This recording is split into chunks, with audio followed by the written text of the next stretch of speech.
নমস্কার বন্ধুরা, বন্ধুরা। আজ আজ ৭ই ৭ই সেপ্টেম্বর, সেপ্টেম্বর ২১শে ভাদ্র, ২১শে ভাদ্র শনিবার। শনিবার। আজকের দিনেই সম্পন্ন হচ্ছে এই বছরের গণেশ চতুর্থী। গণেশ চতুর্থী। বন্ধুরা, আজ দুপুর 2:14 পর্যন্ত থাকছে এই গণেশ চতুর্থী গণেশ তিথি। চতুর্থী তিথি অনেকেই হয়তো আজ ভগবান শ্রী গণেশের পূজা পূজা করছেন, করছেন। তার উদ্দেশ্যে ব্রত রেখেছেন।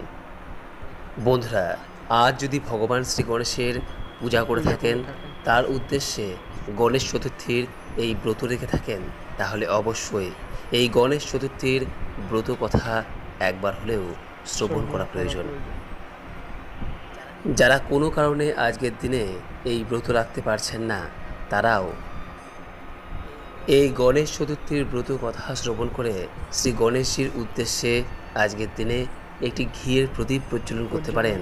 তাতেও শ্রী গণেশজির কৃপায় আপনার এবং আপনার পরিবারের কল্যাণ হবে। কল্যাণ হবে। আশা করি দর্শক বন্ধুরা, ভগবান শ্রী গণেশের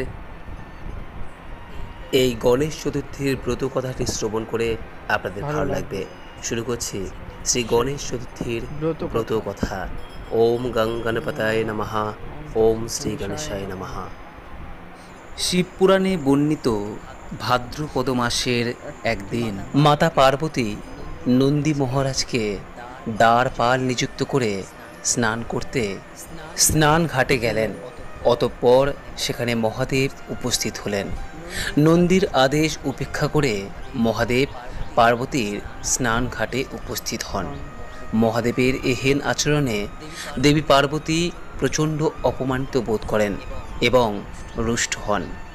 এরপর দেবী পার্বতী তার প্রিয় সখী জয়া এবং বিজয়ার পরামর্শে পুকুরের মাটি তুলে একটি বালকের মূর্তি করে মূর্তিটিকে প্রাণ প্রতিষ্ঠা করেন। মাটির মূর্তি প্রাণ পেয়ে কিশোর বালকের কায়া পায়।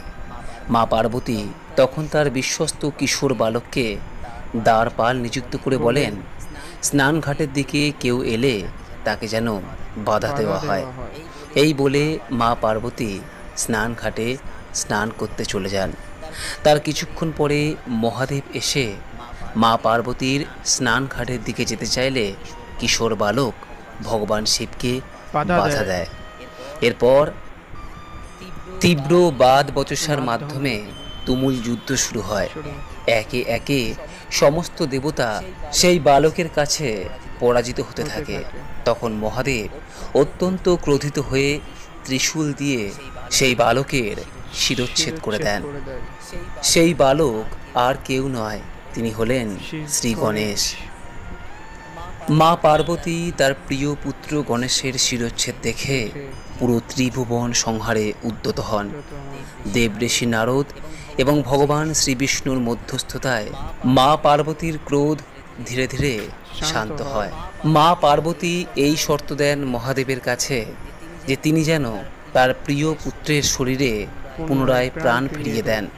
কিন্তু ত্রিশূলের আঘাতে ধর থেকে গণেশের মুন্ডু ছিটকে গিয়ে অনেক দূরে পতিত হওয়ায় সেই মুন্ডু ধরে প্রতিস্থাপন করা অসম্ভব হয়ে পড়ে। মহাদেব তখন তার অনুচর নন্দীভিঙ্গিকে মর্তধামে গিয়ে উত্তর দিকে মাথা করে শুয়ে আছেন এমন যে কোনো জীবের প্রথম দর্শন পাবেন সেই জীবের মুন্ডু কেটে আনার জন্য আদেশ দেন। নন্দীভিঙ্গি মর্তধামে এসে প্রথমেই একটি হস্তি শাবককে উত্তর দিকে মাথা করে শয়নরত অবস্থায় দেখতে পান। এরপর সেই হাতির শাবকটির মাথাটিকে খণ্ডন করে কৈলাসে নিয়ে আসা হয়।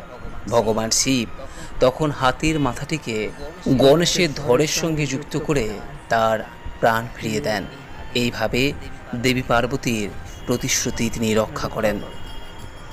দেবাদিদেব মহাদেব যেদিন নতুন করে গণেশের ধরে হাতির মাথা যুক্ত করে প্রতিষ্ঠা করেছিলেন, সেই দিনটি ছিল এই ভাদ্র মাসের শুক্ল চতুর্থীর দিন।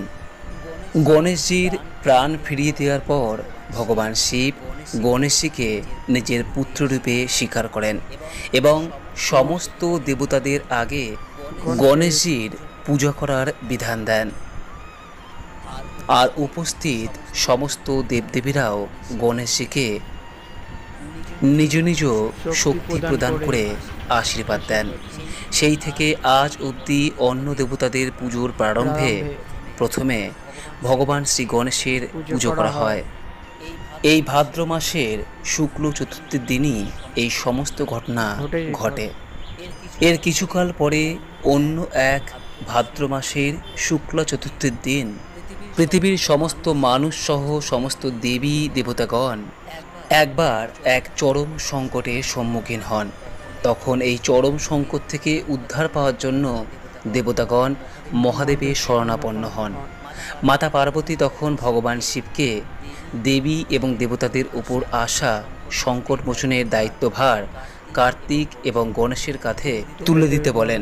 ভগবান শিব কার্তিক গণেশের পরীক্ষা নেওয়ার জন্য কার্তিক গণেশকে ডেকে বলেন, তোমাদের দুজনের মধ্যে যে সর্বপ্রথম পুরো ব্রহ্মাণ্ড প্রদক্ষিণ করে আসতে পারবে তাকেই আমি সংকট মোচনের ভার দেব। মহাদেবের কথা শেষ হতে না হতেই কার্তিক যথা আজ্ঞা বলে তার বাহন ময়ূরের পিঠে চড়ে ব্রহ্মাণ্ড প্রদক্ষিণে বেরিয়ে পড়েন। কিন্তু শ্রী গণেশ ততক্ষণ পর্যন্ত চুপচাপ বসেই ছিল।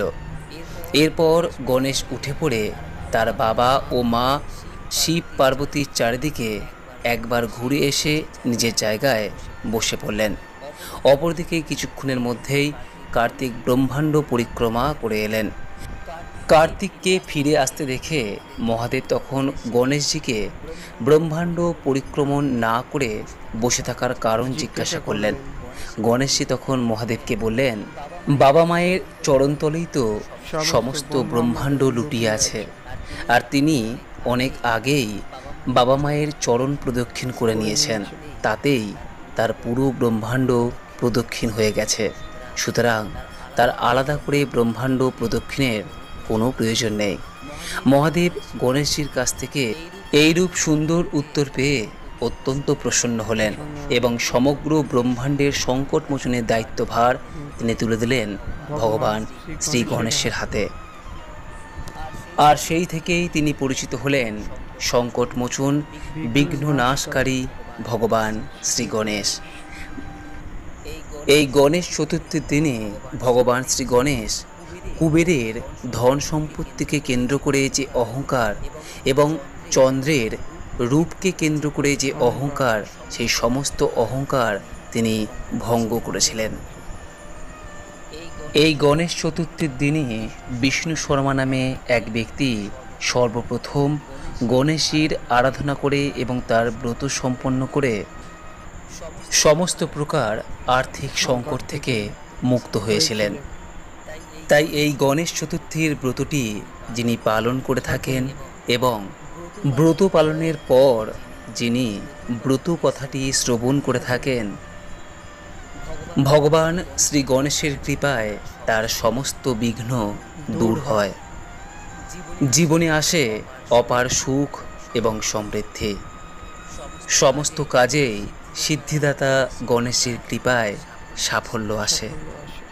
তাই এক মনে ভগবান শ্রী গণেশের উদ্দেশ্যে বলুন, ওম গণ গণপতায় নমো নমঃ, ওম গণ গণপতায় নমো নমঃ, ওম গণ গণপতায় নমো নমঃ।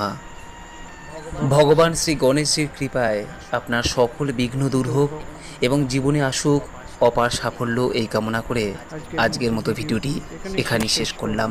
নমস্কার, ধন্যবাদ। ঈশ্বর আপনার মঙ্গল করুক।